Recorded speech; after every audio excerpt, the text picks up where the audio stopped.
Hi everyone, so I just finished filming my review about the iFootage WildCat 2 stabilizer and filming a video about how to balance it, so I figured this is the perfect time to show you a video about how I fly these things, and this applies to every kind of mechanical stabilizer. So this, the monocam, the cover cam, the glide cam, your steady cams. First of all, if you have the option to, then you want to position your weight to the sides, not forward and back. The reason for that is it will balance exactly the same. As long as they're the same distance from each other, it will balance the same, but it will allow you to hold it closer, which allows you to see the screen more easily and is much more easy on your back and arms. Holding something like this is a lot more difficult than holding something like this. So it just makes it much easier. And with large ones, it means that your legs don't bump into it quite as much. So yeah, just nicer to work with. And of course, if you're working with a lightweight camera, it's going to be a lot easier than buying a huge vest system. Right now, you can buy a small camera for the same price that you'd pay for a vest system. So personally, I prefer a small camera, just so much easier to use. Another important thing is to use it with both hands. When you're practicing with this, you want to fly it with this hand. When you get tired, don't put it down, just switch to the other hand. So the more you do that, the better you'll get at flying it with both hands. You don't need to put it down every 5 minutes. You just, instead of putting it down, you just switch hands. And then of course, the more you work out, the better shape you're in, then the more you'll be able to hold this. But generally, learning to switch hands is going to be a huge improvement over just sticking with one hand and buying an arm brace and buying a vest and all that kind of stuff. Just learn to use it with the other hand.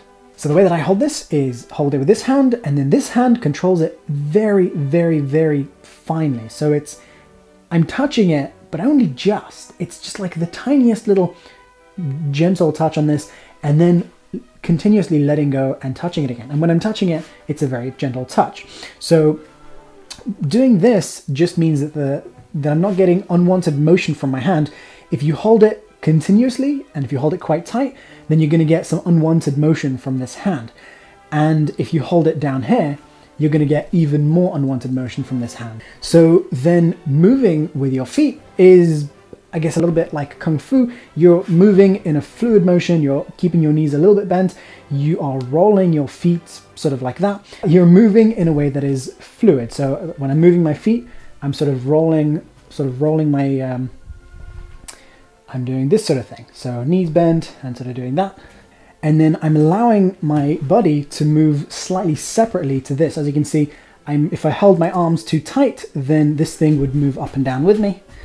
And if I held my hands too loose, I guess this thing would move around on its own. So it's just finding that, getting that practice of allowing this thing to sort of be separate from your body. So something like that. When you want to move this around, don't move it backwards and forwards like this. That can be done, but what I've found is that you will get better results if you move with your body together with this. So moving like this rather than moving like this. This will work better.